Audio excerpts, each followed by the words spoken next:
আসসালামু আলাইকুম সবাই, কেমন আছেন? চলে আসলাম ওয়ার্ল্ড কাপ ফুটবল ২০২৬-এর ষষ্ঠ ম্যাচে এবং বিশ্বকাপ ফুটবল ২০২৬-এর সবচেয়ে ইম্পর্টেন্ট ম্যাচ বলা যায় আজকের ম্যাচটিকে। কারণ আজকের ম্যাচের প্রতিপক্ষ হিসেবে দেখা যাবে ব্রাজিল এবং মরক্কোকে।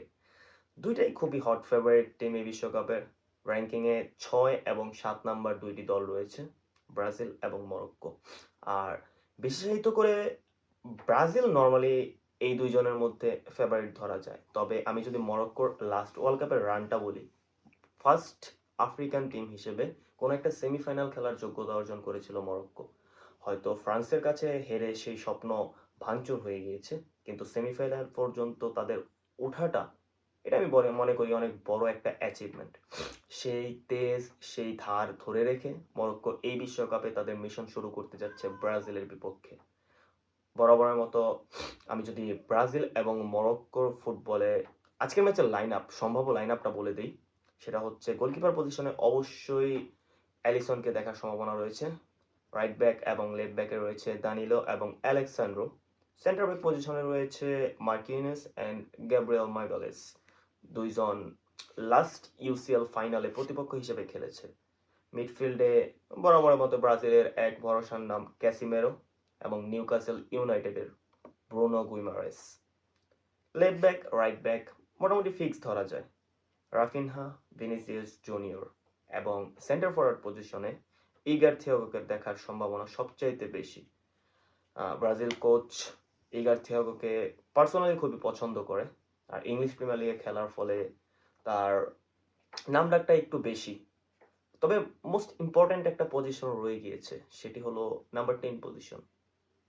ব্রাজিলে নর্মালি নাম্বার 10 পজিশনে আমরা যদি আগের কথা চিন্তা করি, আমি পার্সোনালি আমি যদি আমার ফার্স্ট ওয়ার্ল্ড কাপ ওইগুলোর কথা চিন্তা করি, তাহলে আমি নাম্বার 10 পজিশনে ব্রাজিলে সবসময় দেখেছি কাকাকে, রিকার্ডো কাকা। বাট ওই পজিশনে কাকার ছেড়ে যাওয়া সেই অংশটা, অভাবটা পূরণ করেছে নেইমার। বরাবরের মতো আমি চাইছিলাম নেইমার যাতে আজকের ম্যাচে, উদ্বোধনী ম্যাচে ব্রাজিলের হয়ে শুরুটা করতে পারে। আনফরচুনেটলি ইনজুরির কারণে হয়তো করতে পারবে না। তবে অবশ্যই সেই জায়গায় ভালো প্লেয়ার রয়েছে যারা নেইমারের অভাবটা বুঝতে দিবে না। দুইটা প্লেয়ারের নাম বলতে পারি, একটি হচ্ছে লুকাস পাকুয়েতা এবং আরেকটি হচ্ছে ম্যাথুয়েস কুনা।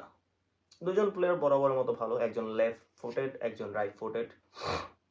দেখা যাক ব্রাজিলের কোচ কার্লো আনচেলত্তি কাকে এই পজিশনে প্রিফার করে, দেখা যাক। এবং যদি মরক্কোর কথা চিন্তা করি, মরক্কোর মোটামুটি সম্ভাব্য লাইন আপ বলা যায়, কারণ এখনো লাইন আপ ফিক্সড হয়নি। মারারোজি হয়তো ইনজুরির কারণে আজকে শুরু করতে পারবে না, তবে আশরাফ হাকিমি ওনার পজিশনে শুরু করবেন।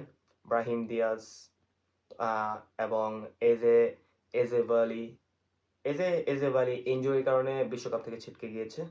গোলকিপার পজিশন মরক্কোর একটি ইম্পর্টেন্ট পজিশন। ব্রাজিলকে যদি আজকে রুখে দিতে পারে, আমি মনে করি মরক্কোর গোলকিপার ইয়াসিন বনো বিশ্বকাপ আসলে কিছু কিছু গোলকিপার যেন তাদের মনস্টার রূপ ফিরে পায়। ইয়াসিন বনু, ওয়েলেমো ওচোয়া, থিবো কোর্তুয়া, এদের মতোই দেখা যাক আজকে এমন কিছু করতে পারে কিনা মরক্কো। মরক্কোর মিডফিল্ড বরাবরের মতোই ভালো, খুবই পরিশ্রমী প্লেয়ার সবাই। তবে আজকে নজর থাকবে মরক্কোর ব্রাহিম দিয়াজের দিকে। ব্রাহিম দিয়াজের ফার্স্ট ওয়ার্ল্ড কাপ এটা, দেখা যাক কি করতে পারে।